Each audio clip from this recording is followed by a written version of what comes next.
The morning Alexandra Montgomery learned of her fate, rain lashed against the windows of Montgomery Hall with such ferocity it seemed the heavens themselves protested what was to come. She stood in her father's study, still wearing her riding habit, mud-splattered and improper, having been summoned directly from the stables.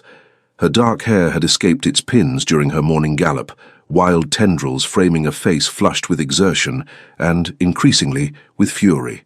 Charles Montgomery, the Marquis of Ashford, sat behind his mahogany desk like a judge preparing to deliver sentence. His expression was granite, unmoved by the storm building in his daughter's eyes, a storm he had witnessed countless times over her 22 years. "You cannot be serious," Alexandra said, her voice low and dangerous. "I am perfectly serious." Her father's tone brooked no argument. "The contracts have been drawn, the settlement agreed upon. You will marry Frederick Hawthorne, the Duke of Blackmore, 3 weeks hence." "The Duke of Blackmore?" Alexandra's voice rose, incredulity giving way to outrage. "That man is a beast. The whole of London whispers about him, how he shut himself away after his wife died, how he speaks to no one, how his very gaze can freeze a person where they stand. Precisely why this match is so advantageous." Her father rose from his chair, moving to the window to observe the rain. "The Duke requires a wife. We require his wealth and influence. It is a perfectly reasonable arrangement." "Reasonable?" Alexandra felt her hands curling into fists at her sides. "You speak of me as though I were a broodmare to be sold at Tattersall's. Do not be dramatic, Alexandra. This is how our world functions. Your mother and I were matched by our parents, and we have enjoyed a perfectly adequate marriage." Adequate. The word tasted bitter on her tongue. How wonderfully romantic. Her father turned, his eyes hard. "You are 22 years old. You have refused every suitable gentleman who has shown interest. Lord Pemberton, the Earl of Essex, even Sir Thomas Wainwright, who was genuinely fond of you. Lord Pemberton is a pompous boor who speaks only of his hunting dogs. The Earl of Essex has the wit of a fence post. And Sir Thomas," Alexandra paused, her voice dripping with disdain, "believed a woman's sole purpose was to ornament a man's drawing-room and produce heirs with maximum efficiency and minimum conversation. And what, pray tell, do you believe a woman's purpose to be?" The question hung in the air between them like a challenge.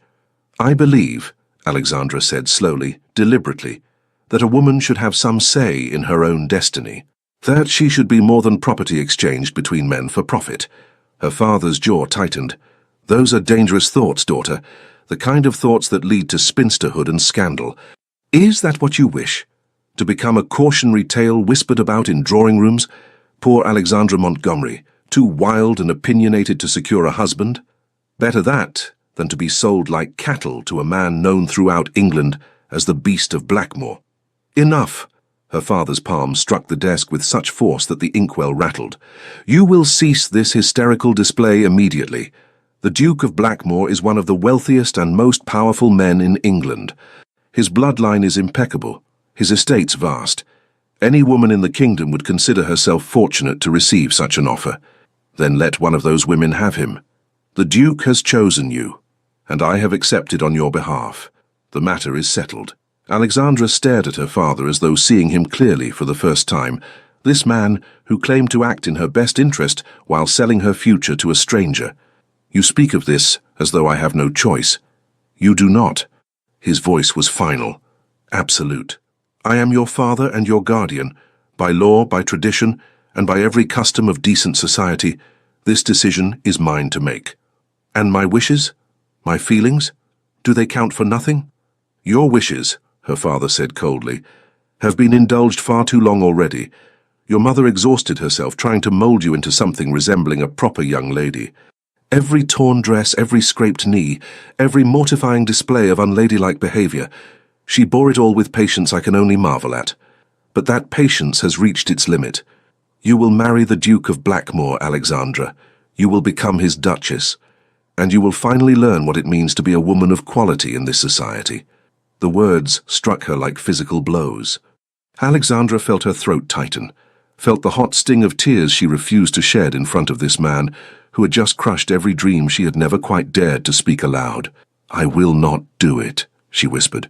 "You will, or I shall cut you off entirely. No inheritance, no home, no support of any kind. You will have nothing.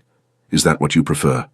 To be cast out with no means, no protection, no future whatsoever. Alexandra's breath came in short, sharp gasps.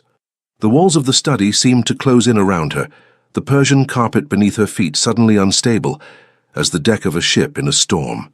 "You would truly do that?" she asked, though she already knew the answer. "You would cast me out, your own daughter, for refusing to marry a man I have never even met? I would do what is necessary to ensure you do not destroy yourself through sheer stubborn foolishness." Her father returned to his desk, sitting down with an air of weary finality. "You have 3 weeks to reconcile yourself to your new circumstances. I suggest you use that time to adjust your expectations and your attitude. The Duke of Blackmore is not a man who tolerates disobedience." "How perfectly splendid," Alexandra said, her voice shaking with suppressed rage. "A tyrant for a husband, just what every woman dreams of. That will be quite enough. You are dismissed." Alexandra did not move. She stood there staring at her father, memorizing his face, this man who valued wealth and position above his own child's happiness. Then, without another word, she turned on her heel and strode from the study, her spine rigid, her head high.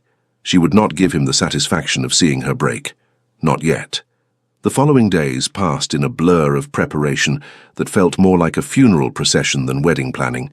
Alexandra's mother, Lady Catherine Montgomery, fluttered about with swatches of fabric and sample invitations, her voice a constant stream of anxiety about seating arrangements and menu selections, and whether the Duke preferred hothouse roses or peonies.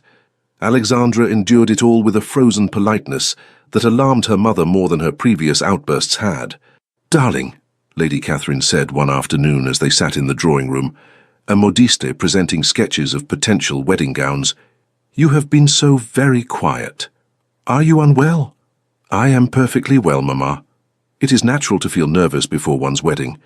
I remember when I was to marry your father, I could scarcely eat for a week beforehand." "Did you have a choice in the matter?" Alexandra interrupted, her eyes still fixed on the fashion plates before her, though she saw none of them.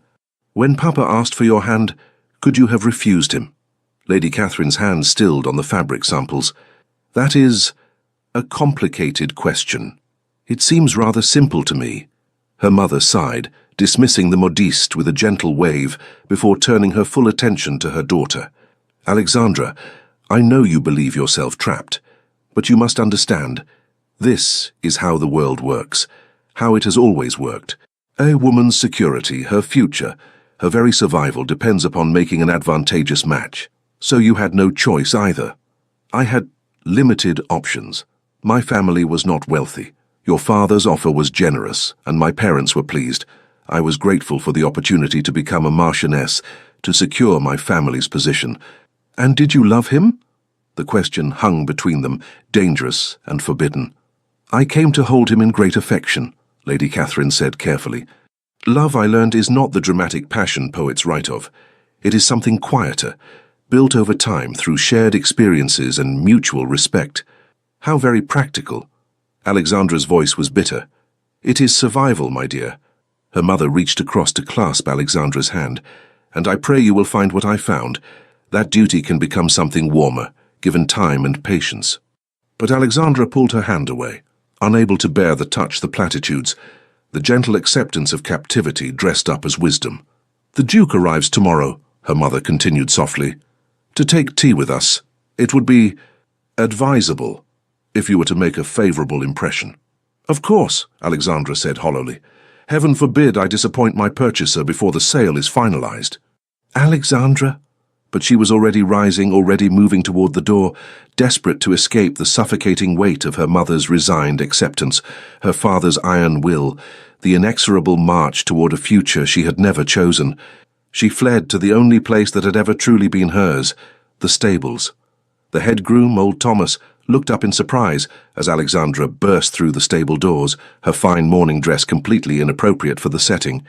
"Miss Alexandra," he began, but she was already moving toward her mare's stall, toward freedom, toward the one thing in her life she could still control.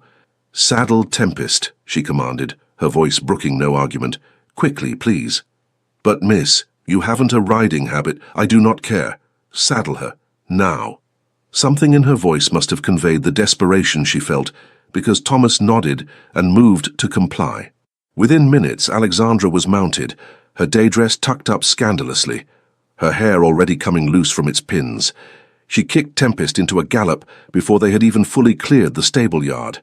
The countryside flew past in a blur of green and grey.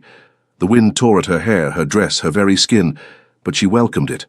Out here, racing across fields with no destination in mind, she could almost pretend she was free, that tomorrow was not coming.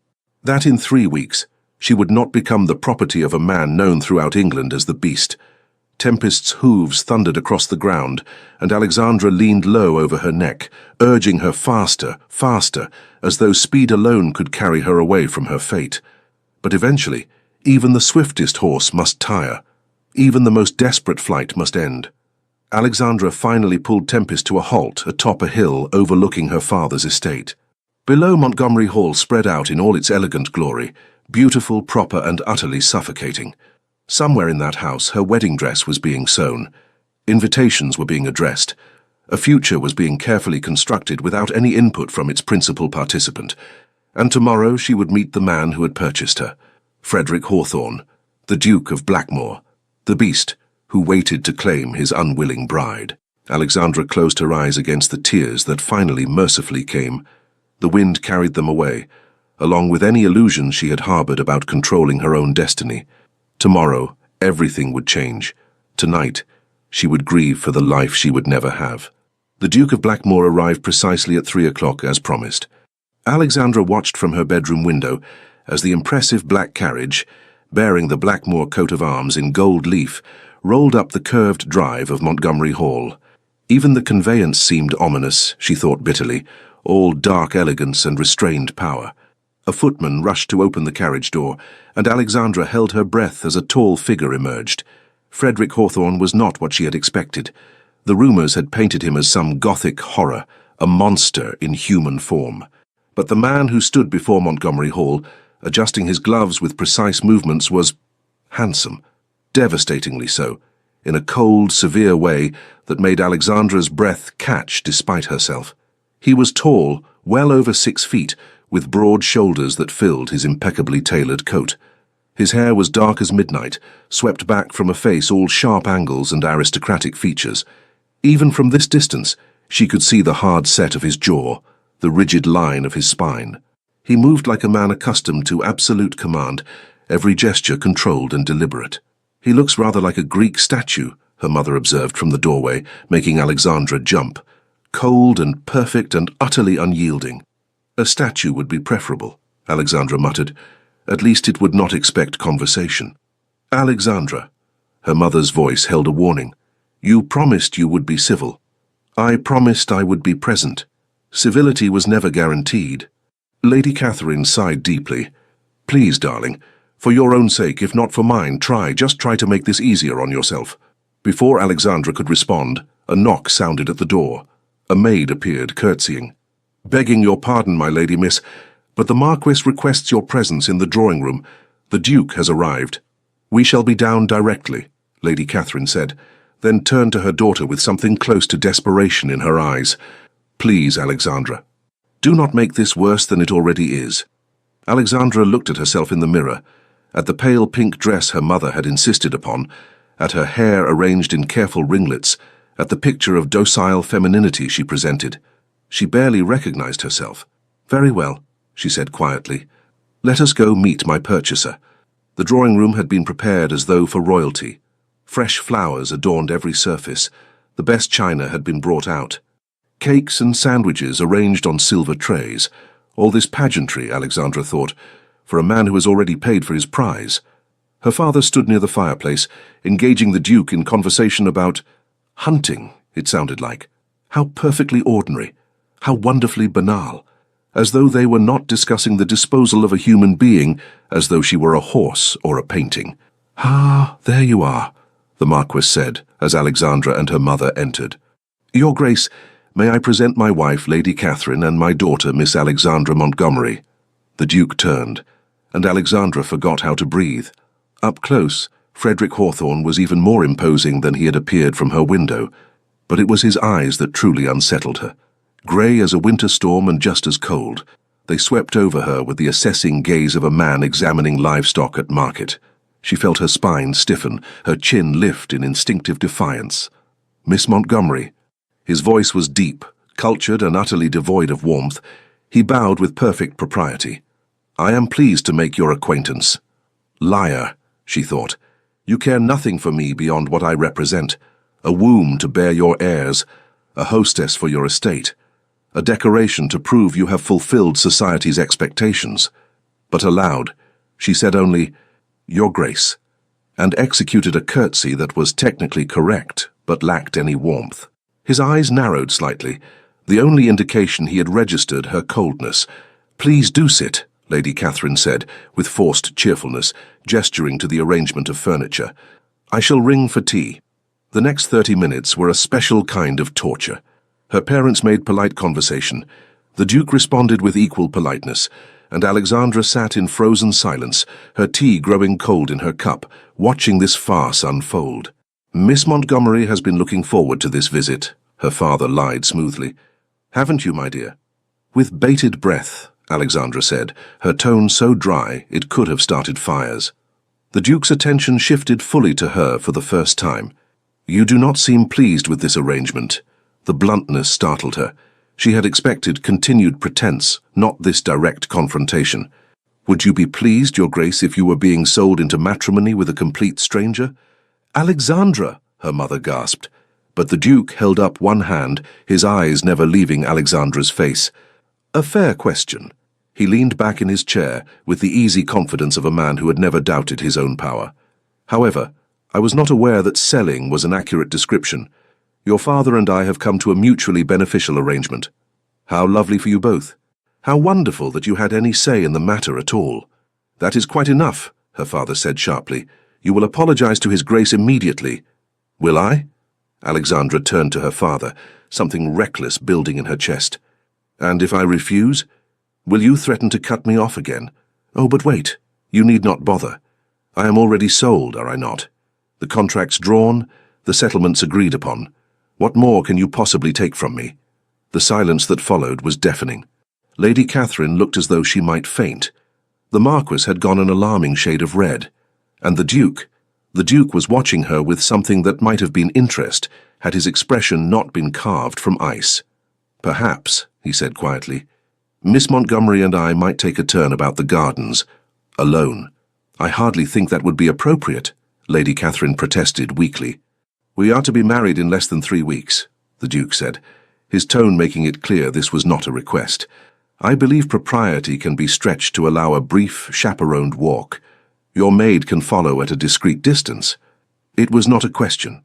Alexandra recognized the voice of a man accustomed to absolute obedience. "Very well," her father said through clenched teeth. "Alexandra, you will accompany His Grace. And you will endeavor to behave with some measure of the decorum expected of your station." They walked in silence for several minutes, a maid following 20 paces behind. The gardens of Montgomery Hall were extensive, all manicured paths and careful landscaping, beautiful and utterly controlled. "Rather like my life," Alexandra thought bitterly. "You may speak freely," the Duke said finally. "I prefer honesty to pretty lies." "How magnanimous of you. You are angry. What keen powers of observation you possess." He stopped walking, turning to face her directly. "Miss Montgomery, let us dispense with games. You do not wish to marry me. This is abundantly clear. However, the marriage will proceed regardless of your wishes or mine. Given that reality, would it not be more practical to approach this situation with some degree of civility?" "Civility," Alexandra repeated, something snapping inside her. "I speak of civility while discussing a transaction that treats me as property. Do you have any idea how that feels? To know you are worth nothing beyond your bloodline and your ability to produce heirs?" "I do, actually." His voice remained level, but something flickered in those grey eyes. "I am also a commodity, Miss Montgomery. I have wealth, a title, estates that must be maintained. Society expects me to remarry, to produce an heir to continue the Blackmore line.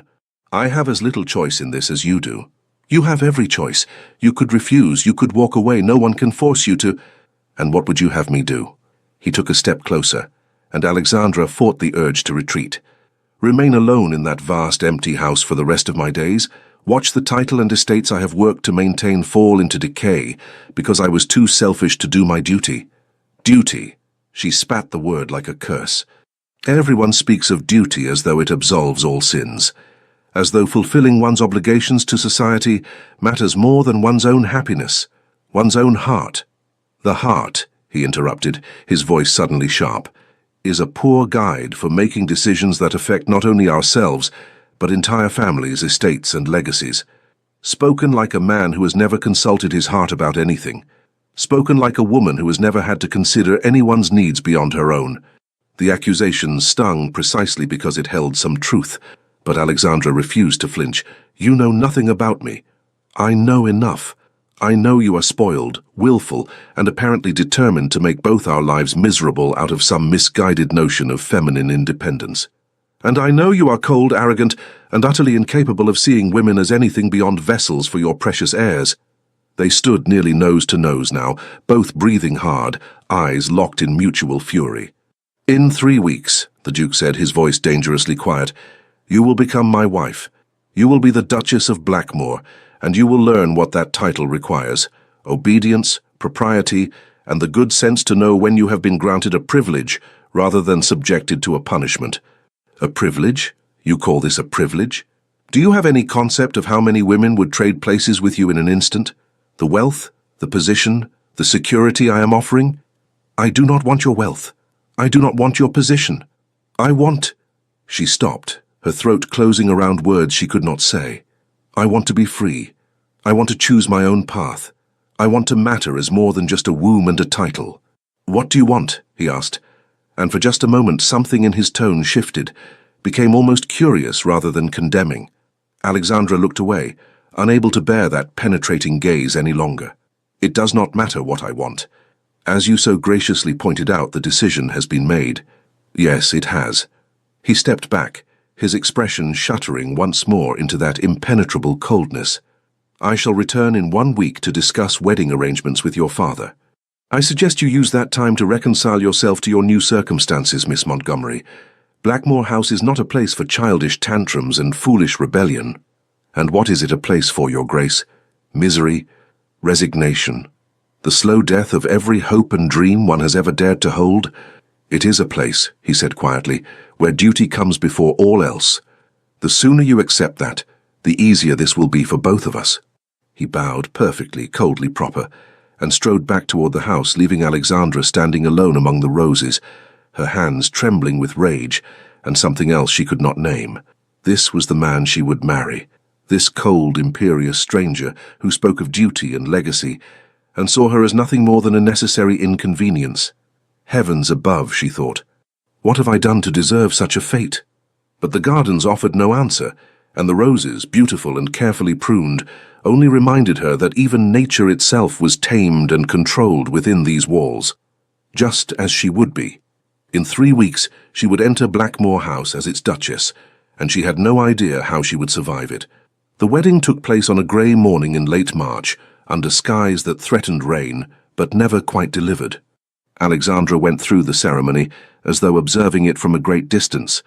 Some other woman standing at the altar in a dress of ivory silk, some other woman speaking vows she did not mean to a man whose ring felt like a shackle on her finger.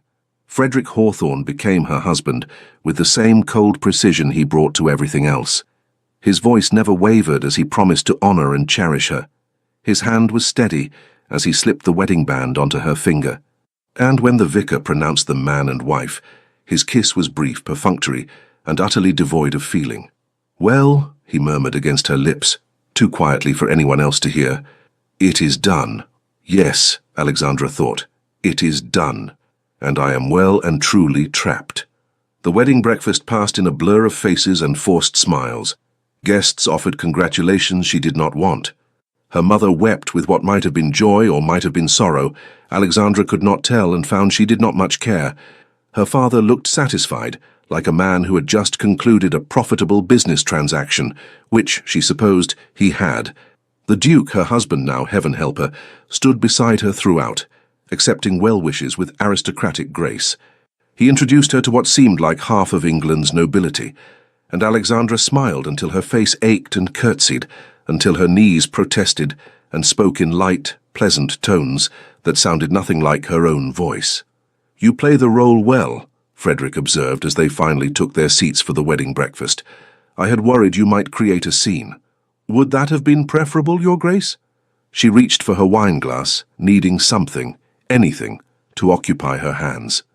"Would you have preferred I wept and wailed and threw myself on the floor in protest?"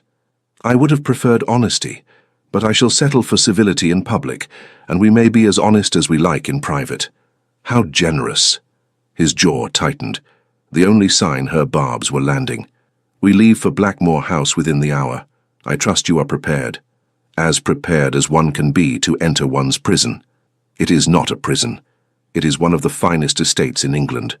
"Then why," Alexandra asked quietly, "does everyone speak of it as though it were a tomb?"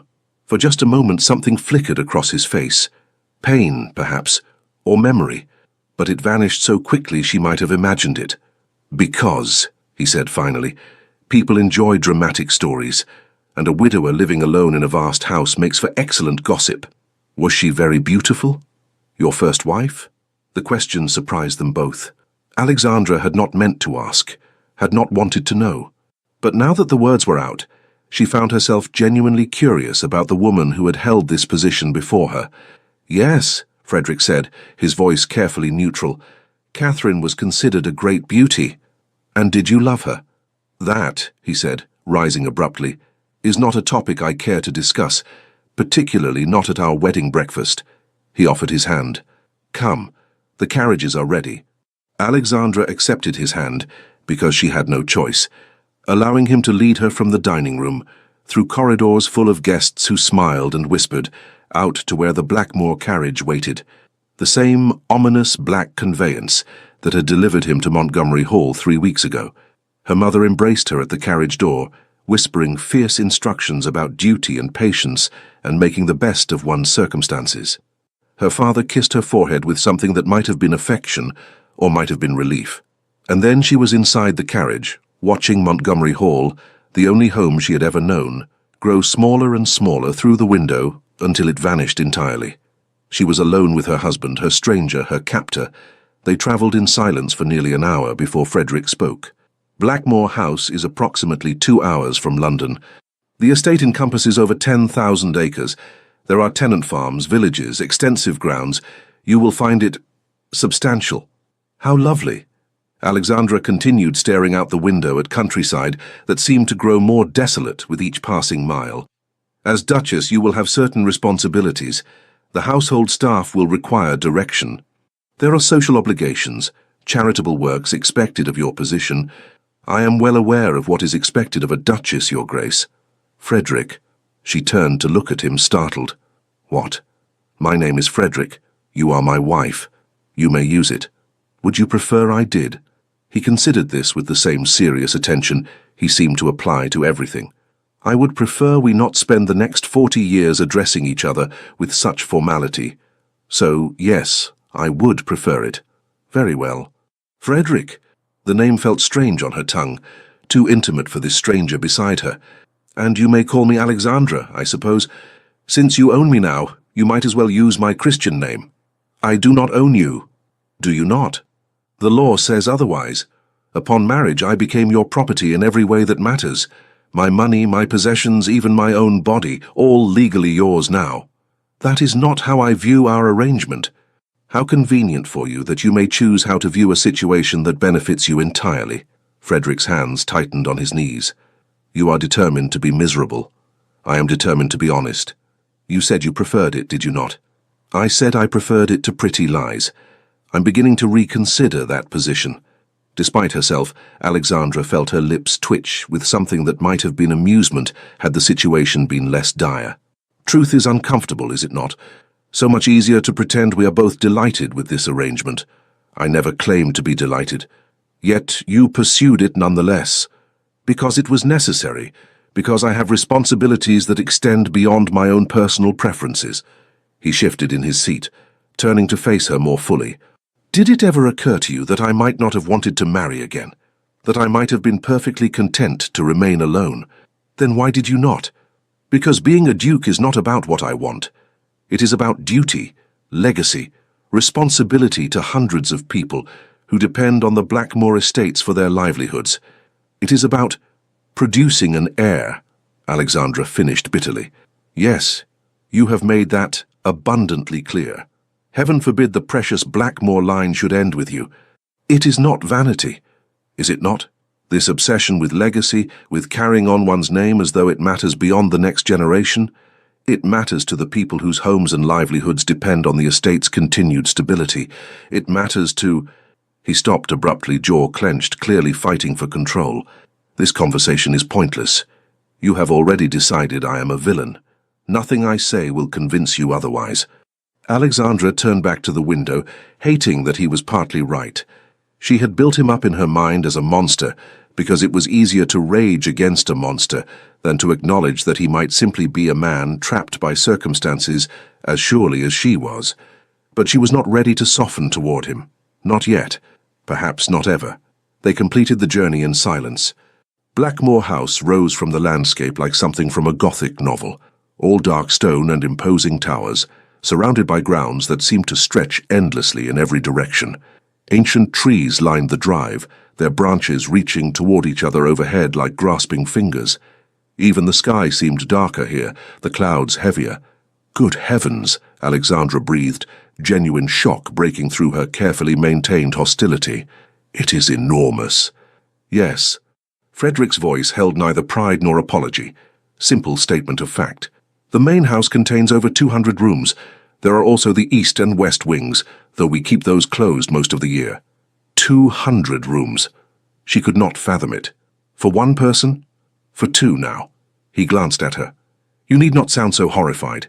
We shall likely spend most of our time in the family wing, which contains a mere 30 rooms or so. A mere 30. How wonderfully intimate. The carriage drew to a halt before the main entrance, where what seemed like an entire regiment of servants had assembled, all in perfect formation, all watching their new mistress with undisguised curiosity. Frederick descended first, then turned to offer his hand to Alexandra. She took it because she must, stepping down onto gravel that crunched beneath her slippers, feeling the weight of dozens of eyes upon her. Your Grace. An elderly man, the butler presumably, stepped forward with a deep bow. May I be the first to welcome you to Blackmore House. I am Dawson. I have served the Blackmore family for 43 years, and I am at your complete disposal. Thank you, Dawson. Alexandra managed what she hoped was a gracious smile, though inside she felt like running. Running far and fast, back to anything familiar, anywhere that did not feel quite so much like entering a beautiful tomb. Mrs. Blackwood will show you to your chambers, Frederick said, indicating a stern-looking woman in housekeeper's black. You may wish to rest before dinner. The journey can be taxing. Where will you be? Alexandra asked, then immediately regretted showing any interest in his whereabouts. I have estate business requiring attention. I shall see you at dinner, 8 o'clock. Do not be late. It was not a request. Alexandra watched him stride away, already issuing orders to a man who must have been his steward, already absorbed in matters that had nothing to do with her.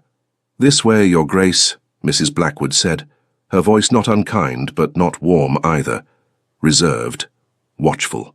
If you will follow me. The Duchess's chambers were, like everything else in this house, enormous and intimidating. The bedroom alone was larger than the entire parlour at Montgomery Hall. A massive four-poster bed dominated the space, its curtains a deep emerald green that matched the wallpaper. Heavy furniture, a wardrobe, a dressing table, several chairs, filled the room without making it feel cramped. French doors opened onto a private balcony overlooking grounds that seemed to stretch to the horizon.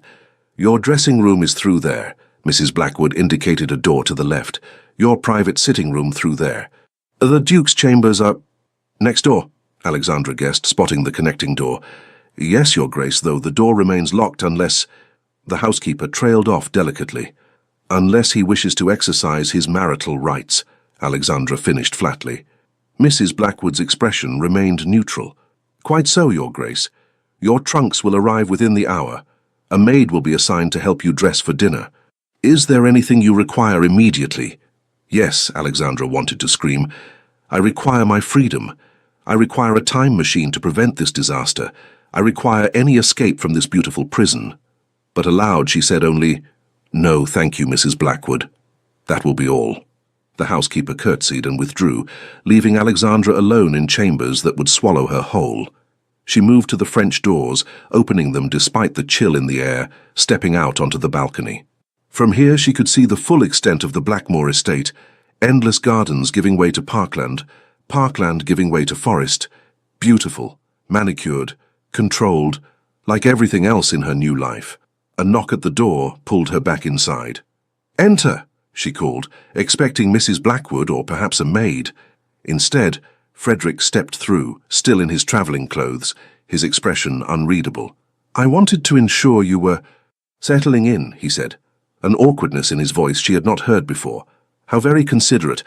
He moved further into the room, his presence somehow making the enormous space feel smaller. "Alexandra, He stopped, seeming to struggle with words.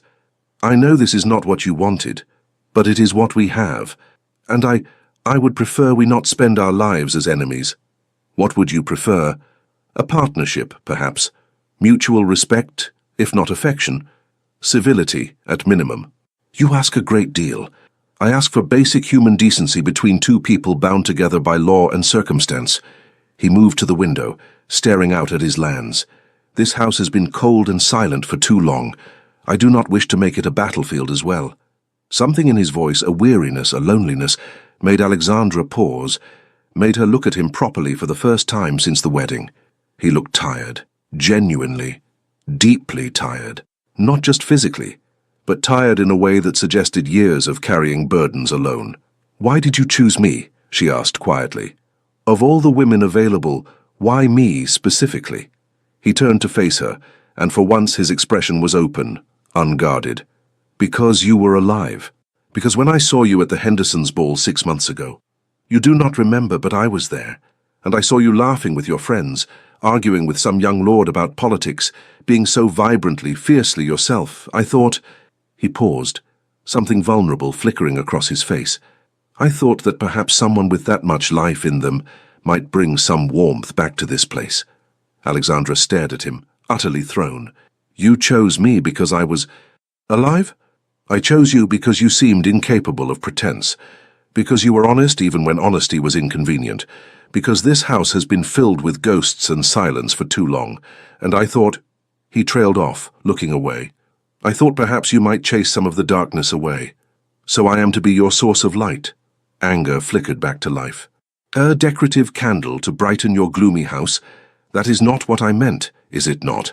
You speak of warmth and life as though I exist solely to improve your circumstances. Did you ever consider what I might want, what I might need?" "Of course You did not. You cannot. Because to you I am not a person with my own dreams and desires. I am a solution to your problem, a means to an end." She felt tears threaten and forced them back through sheer will. "I will not be your light, Frederick. I will not chase away your darkness. I am not responsible for your happiness or the warmth of this God-forsaken house." "I never said you were—" "Then what are you saying? What exactly do you want from me?" "I want—" He stopped, seeming as surprised by the question as she was by his earlier confession. "I want peace. I want to walk through my own home without feeling like a ghost haunting it. I want to sit down to dinner with another human being and have a civil conversation. I want to stop being so damned alone all the time." The raw honesty in his voice stripped away her anger, leaving behind something more complicated. He was lonely. This cold, arrogant duke, he was desperately, achingly lonely. "I cannot fix that for you," Alexandra said softly. "I cannot be what you need me to be. I can barely manage to be what I need myself to be." "I know." He moved toward the door, his shoulders slumping in defeat. "I apologize for disturbing you. Please rest. Dinner at 8. He was nearly to the door when Alexandra heard herself say, "Frederick." He turned, hope flickering in those grey eyes. "I shall try," she said, the words costing her more than she expected. "I cannot promise to make this easy, but I shall try not to make it deliberately difficult."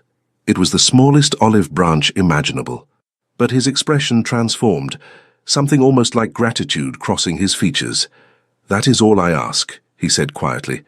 And then he was gone, the door closing softly behind him, leaving Alexandra alone with the uncomfortable realization that her husband might be less monster and more man than she had wanted to believe.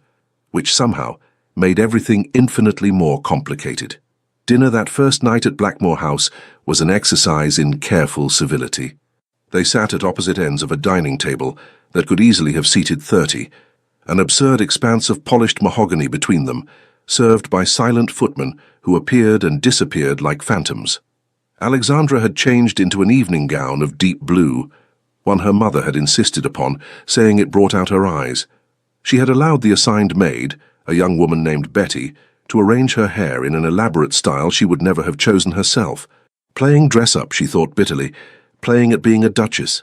Frederick had also changed, now wearing evening dress that made him look even more imposing, all severe, black and white, perfectly tailored, devastatingly handsome, in a way that irritated Alexandra more than she cared to admit. "The soup is excellent," she offered, because someone had to break the oppressive silence. "Mrs. Henderson has been cook here for 20 years. She is quite skilled." Frederick gestured to a footman who immediately refilled his wineglass. "I have instructed her to consult with you regarding menus, should you wish to make changes." "That is considerate. Thank you." More silence. The footman served the next course, some sort of fish in sauce. Alexandra pushed it around her plate. Appetite vanished. "Tell me about your first wife," she said abruptly, tired of tiptoeing around the subject. "If we are to be partners, as you suggest, should I not know about the woman who held this position before me?" Frederick's fork stilled halfway to his mouth. He set it down carefully, precisely, then reached for his wineglass. "Catherine," he said finally, "was everything a duchess should be. Beautiful, accomplished, perfectly mannered. She came from an excellent family. Our parents arranged the match when we were both quite young. Did you love her?" "I cared for her. Greatly. She was—" He paused, staring into his wine as though it might hold answers. "She was fragile, delicate, the sort of woman who needed protecting. And she died. In childbirth. The babe as well. A son." His voice remained steady, but Alexandra saw his knuckles whiten around the wineglass stem. "She suffered for 2 days before the end.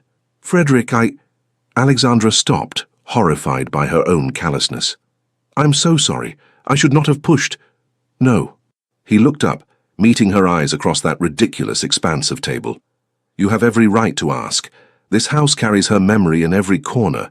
You should know whose ghost you are expected to live alongside. Is that why everything feels so—" She gestured vaguely at their surroundings, the formal place settings, the heavy silver, the oppressive grandeur. "So carefully preserved? As though time stopped the day she died? Perhaps?" He set down his wineglass with a decisive click. "After she passed, I could not bear to change anything. It felt like erasing her somehow, like admitting she had truly gone. But she has gone, Frederick. And you—" Alexandra chose her words carefully. "You are still here, still living. This house should reflect that.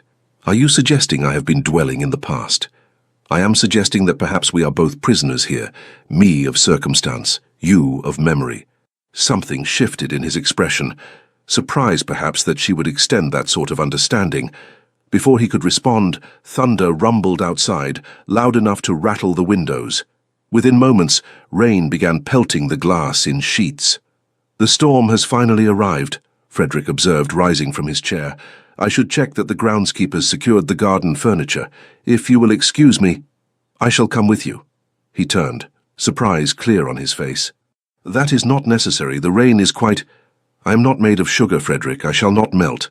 Alexandra was already standing, grateful for any excuse to leave this cavernous dining room.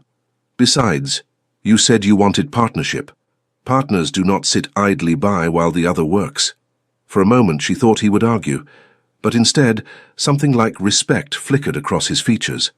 "Very well, but we shall need coats. The storm is fierce."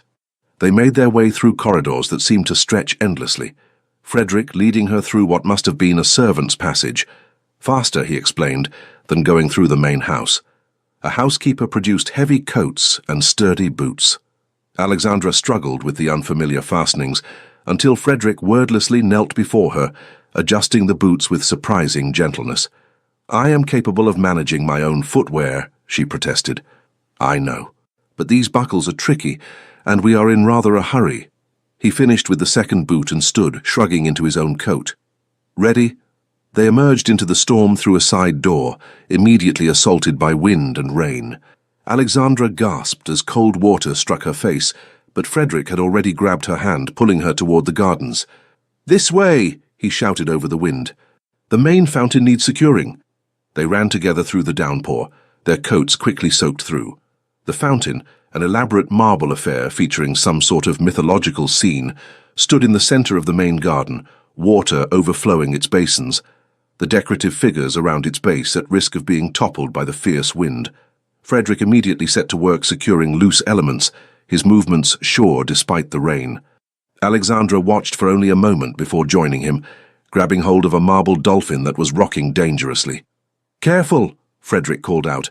"That piece is heavier than it—" The dolphin shifted suddenly, its weight pulling Alexandra forward. She would have fallen directly into the overflowing fountain had Frederick not caught her, his arms coming around her waist, steadying her against him. For a moment they stood frozen, pressed together, rain streaming down their faces, his arms solid and warm around her, despite the cold. "Thank you," Alexandra gasped, acutely aware of every point where their bodies touched.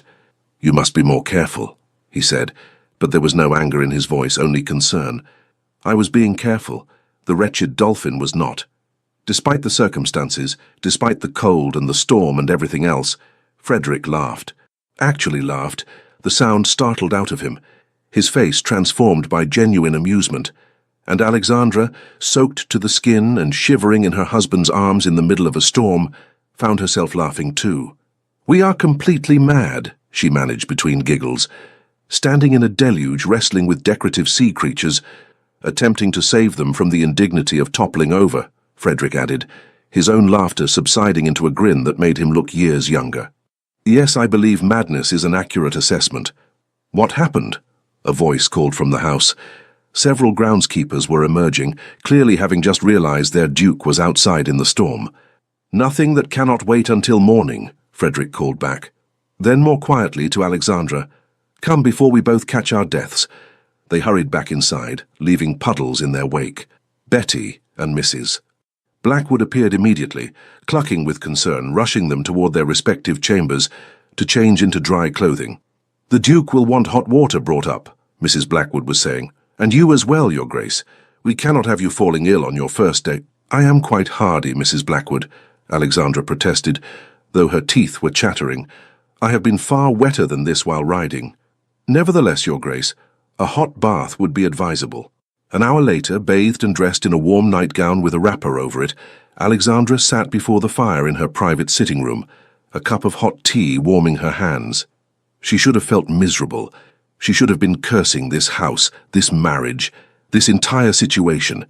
Instead, she found herself remembering Frederick's laughter, the way his face had transformed, becoming younger, lighter, the strength of his arms around her as he kept her from falling. A knock at the connecting door startled her.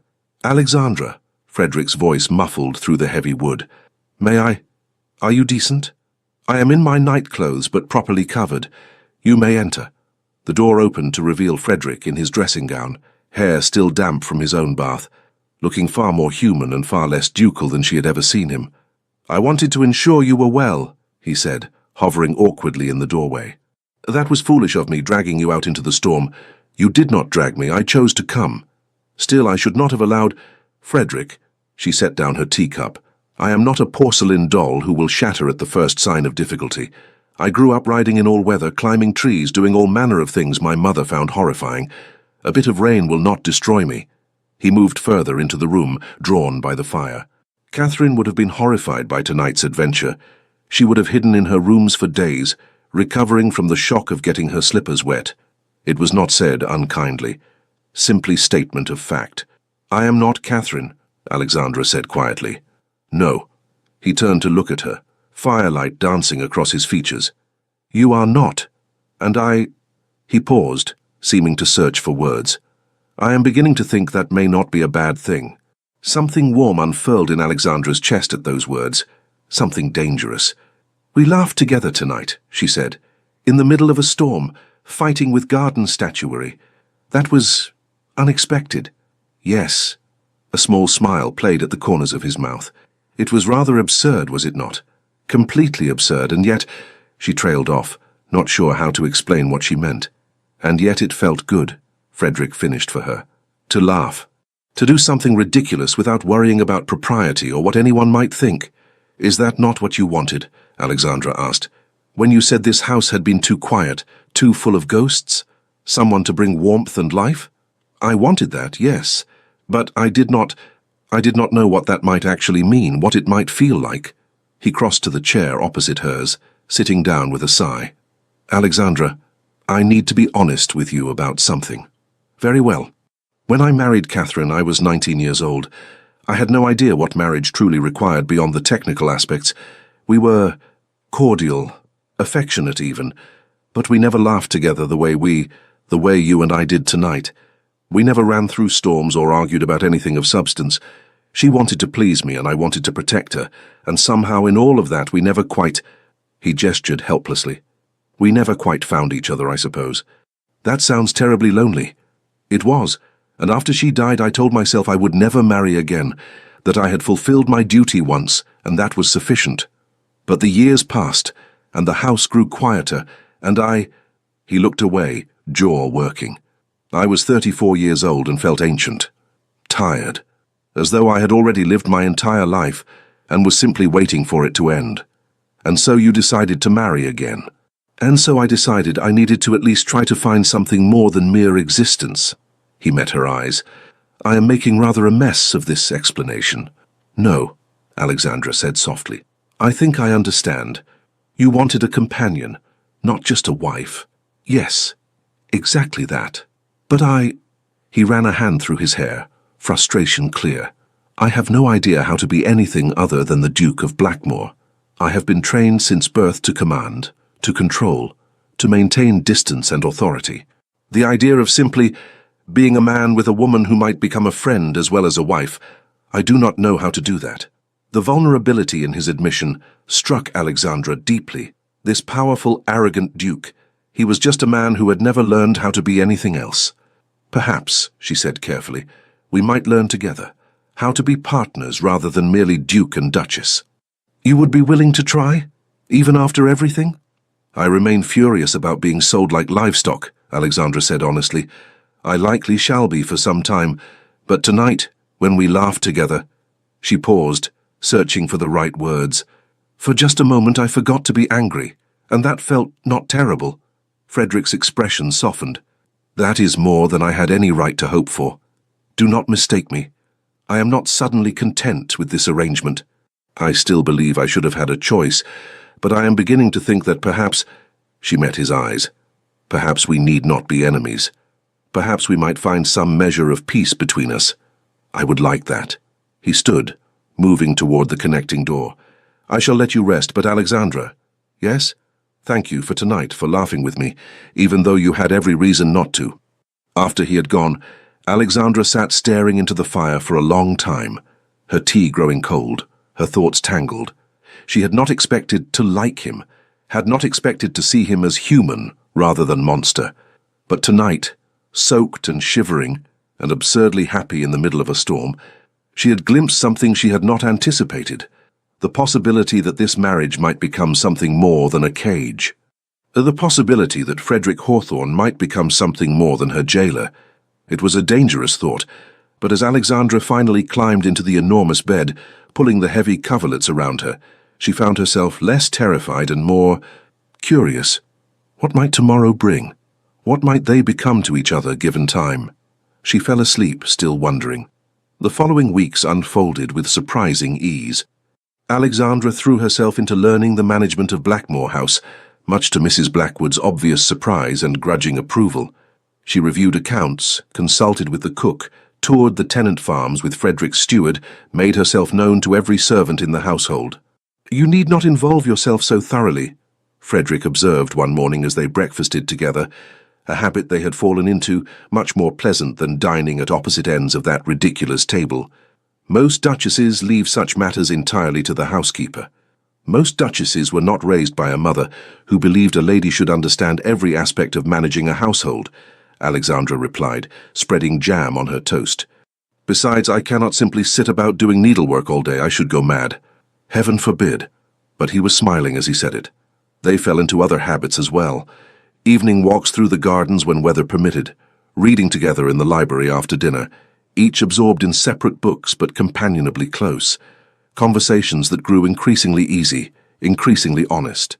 Alexandra learned that Frederick harbored a passion for astronomy and had an entire observatory built on the grounds, that he played the pianoforte when he thought no one could hear, and played it beautifully, that he secretly found most of the ton utterly insufferable, but endured society events out of duty. Frederick learned that Alexandra had a gift for mathematics that her tutors had found unsettling, that she had once jumped her horse over a 6-foot fence on a dare and broken her arm in the landing, that she wrote poetry she never showed anyone, keeping journals full of verses hidden in her dressing room. "Would you show them to me?" he asked one evening. "Your poems? Heavens no, they are dreadful." "I doubt that very much." "They are. Self-indulgent, melodramatic, full of terrible metaphors comparing emotions to weather phenomena. As opposed to all that excellent poetry comparing emotions to weather phenomena." He was teasing her, she realized, had learned how to tease her. "You are mocking me. I am expressing interest in something you care about. There is a difference." Alexandra set down her book, studying him across the library's comfortable space. "Why do you want to see them?" "Because they matter to you. Because I—" He paused, seeming to choose words carefully. "Because I want to know you, Alexandra. Not just the Duchess who manages my household so efficiently, but the woman who rides like fury across fields and thinks mathematics is a gift rather than a chore and hides poetry in her dressing room." Something in her chest tightened at those words. "You said you wanted partnership, mutual respect." "I did. But this feels like more than that." "Does it?" He set down his own book, giving her his full attention.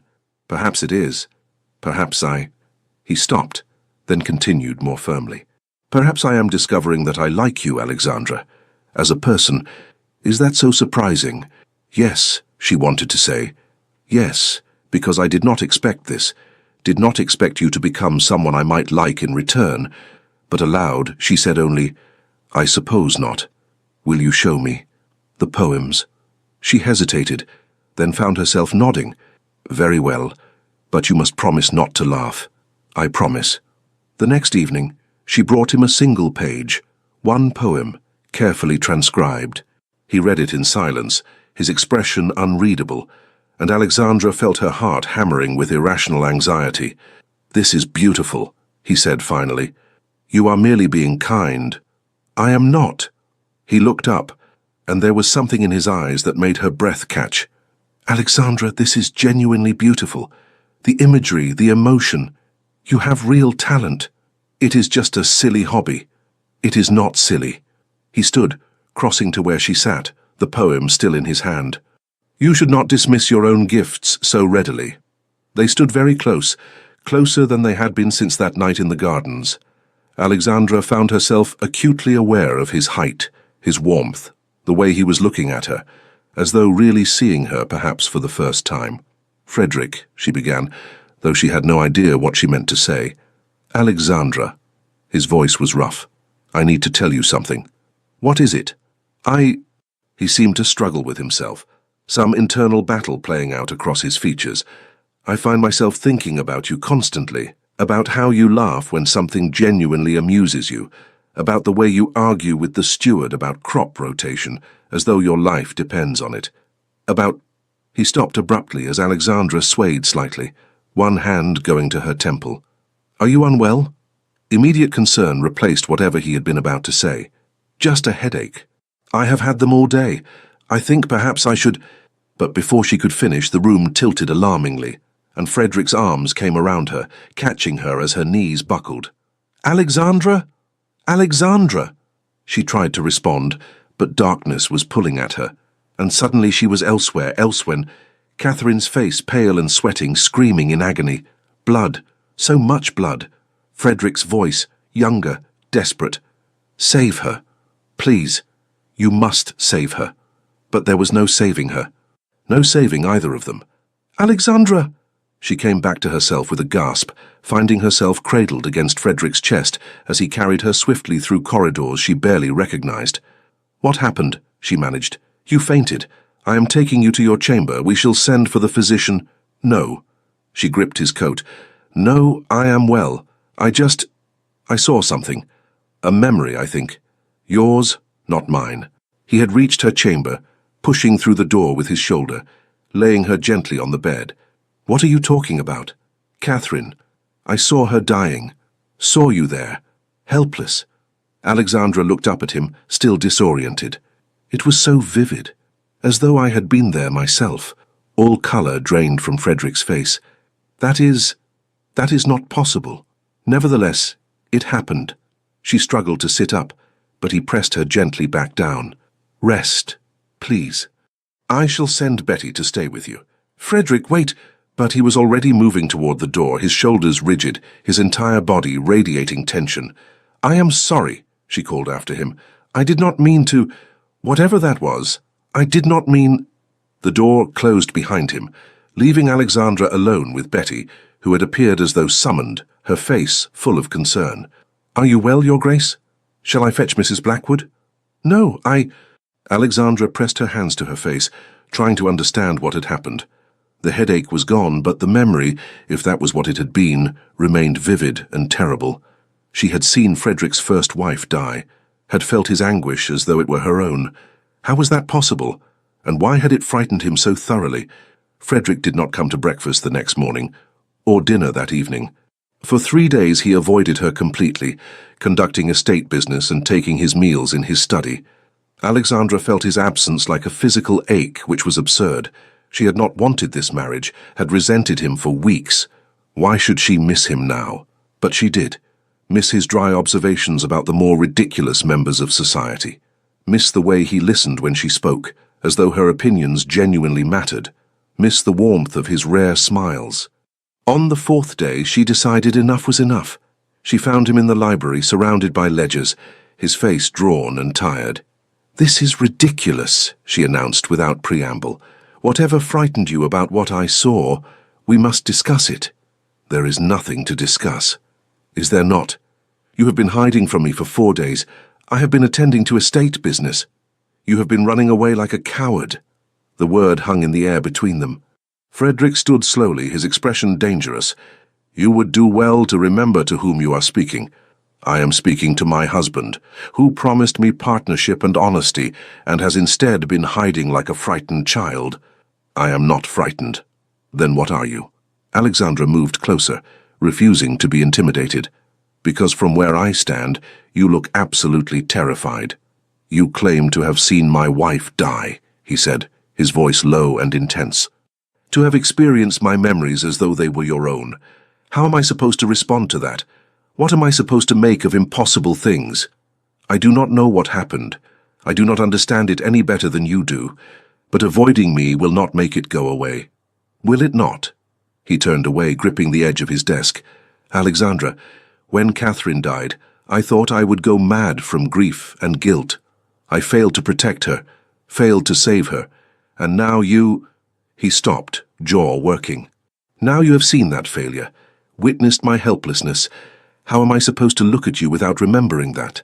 By remembering that I am not Catherine, Alexandra said softly, understanding dawning. That I am not fragile or delicate or in need of your protection from the world.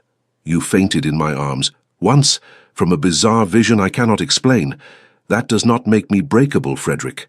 She was breakable, and I broke her. By being what I am, by requiring an heir, by... Stop. Alexandra crossed to him, turning him forcibly to face her. Stop blaming yourself for something you could not have prevented. Women die in childbirth. It is tragic and terrible, but it is not anyone's fault. I should have protected her from the biological realities of being female. How exactly? By never touching her, by never wanting a family? She cupped his face between her hands, forcing him to meet her eyes. Frederick, you cannot protect everyone from everything. You cannot control the entire world, no matter how much you wish to. I want to protect you, he said, his voice breaking. I want to keep you safe, and I have no idea how. Then let me show you. She rose on her toes, bringing her face close to his. Trust that I am strong enough to face whatever comes. Trust that I will tell you when I need help, rather than expecting you to read my mind. Trust that we can face things together, rather than you bearing every burden alone. Alexandra. I am not her, she whispered. I am me, and I am here right now choosing to be here with you. For a long moment, Frederick simply stared at her, some internal war playing out across his features. Then his control shattered. He kissed her. Not the perfunctory brush of lips from their wedding, not a polite, restrained gesture between strangers fulfilling duty. This kiss was desperate, hungry, alive, with weeks of tension and longing and emotions neither of them had dared name.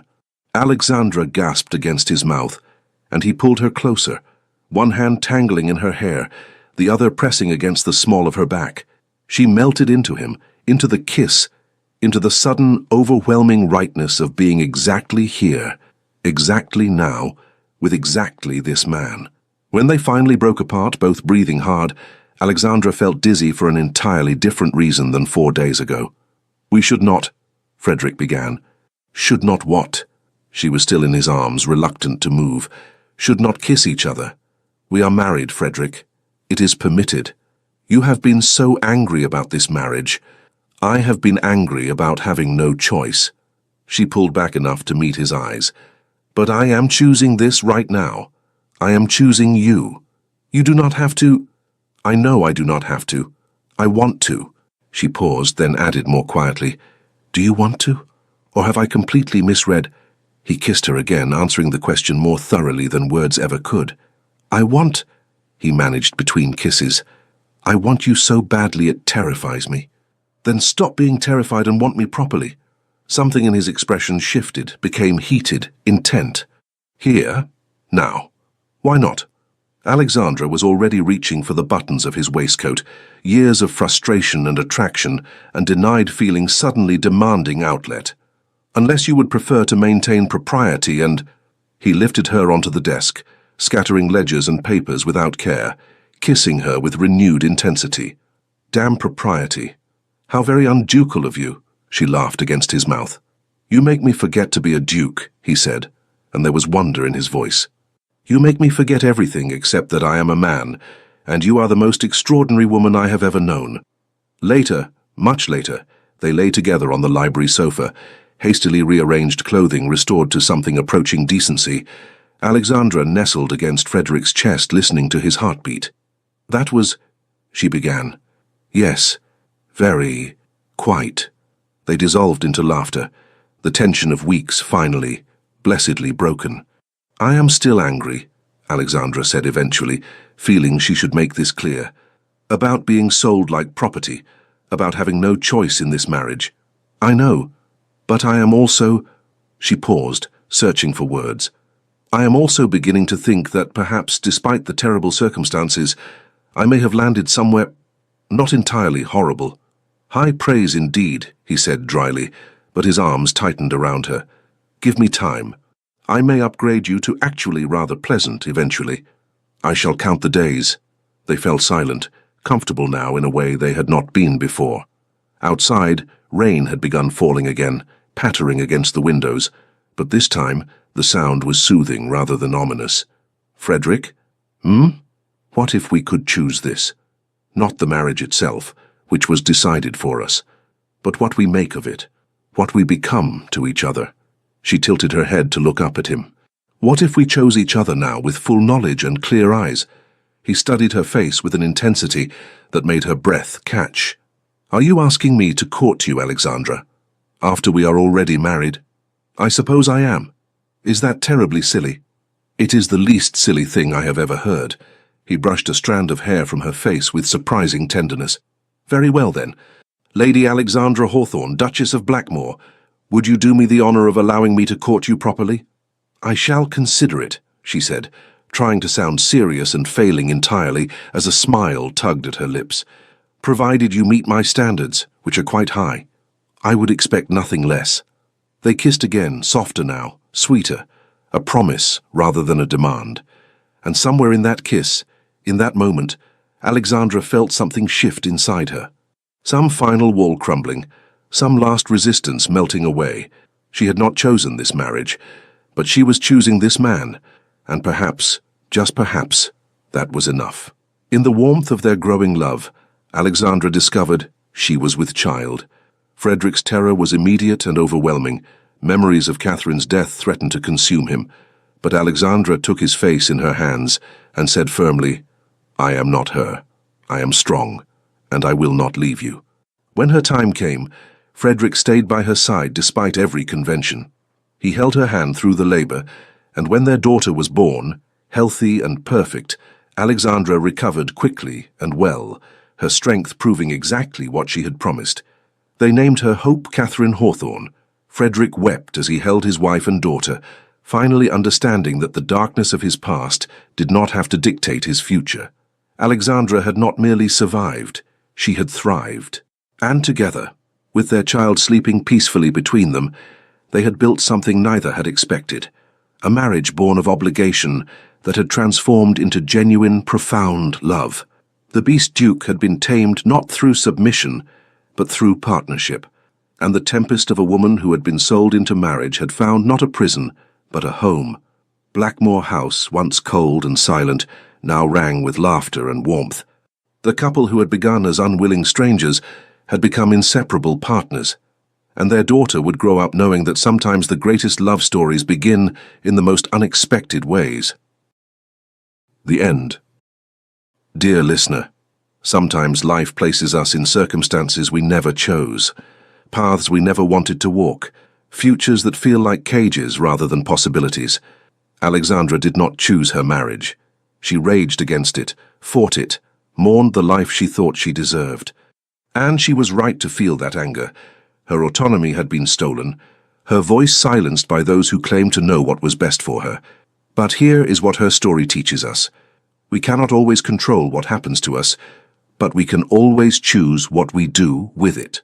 Frederick did not choose his grief, his loneliness, or the weight of expectations that crushed him. He was as trapped as Alexandra, by duty, by loss, by the desperate fear that he would fail everyone who depended on him. Yet both of them discovered something powerful. Even in circumstances we did not choose, we can still choose how we show up each day. They chose honesty over pretense, vulnerability over armor, partnership over isolation. And slowly, so slowly, what began as a prison became a home. If you are facing something difficult tonight, know this: you are stronger than you believe. You have survived every difficult day so far, and that alone is proof of your resilience. Like Alexandra, you may be navigating circumstances that feel unfair, overwhelming, or impossible. Like Frederick, you may be carrying grief or fear that feels too heavy to bear alone. But you are not alone. Every sunrise is another chance to choose differently, to choose hope over despair, to choose connection over isolation, to choose to believe that even the hardest chapters can lead to beautiful endings. You deserve rest tonight. You deserve peace. You deserve to lay down the weight you have been carrying and trust that tomorrow will come, and you will have the strength to meet it. Sleep deeply, knowing you are protected, you are valued, you are exactly where you need to be, even if it does not feel that way yet. Your story is not finished, and the best chapters may still be waiting to be written. With gratitude and warmth, the Legends of the Fall Team. Thank you so much for staying with us until the end of this story. Your presence, your comments, and your support lift our spirits more than you know, and we are truly grateful from the bottom of our hearts. If this tale touched you in any way, please consider subscribing, liking, commenting, and sharing. Your support helps us feel inspired and motivated to continue creating stories filled with love, redemption, longing, and unforgettable twists. At the end of this video, another suggestion from our channel will appear. Click it and let yourself be carried away by more emotional, romantic journeys like this one. Thank you for being here. The Legends of the Fall Team.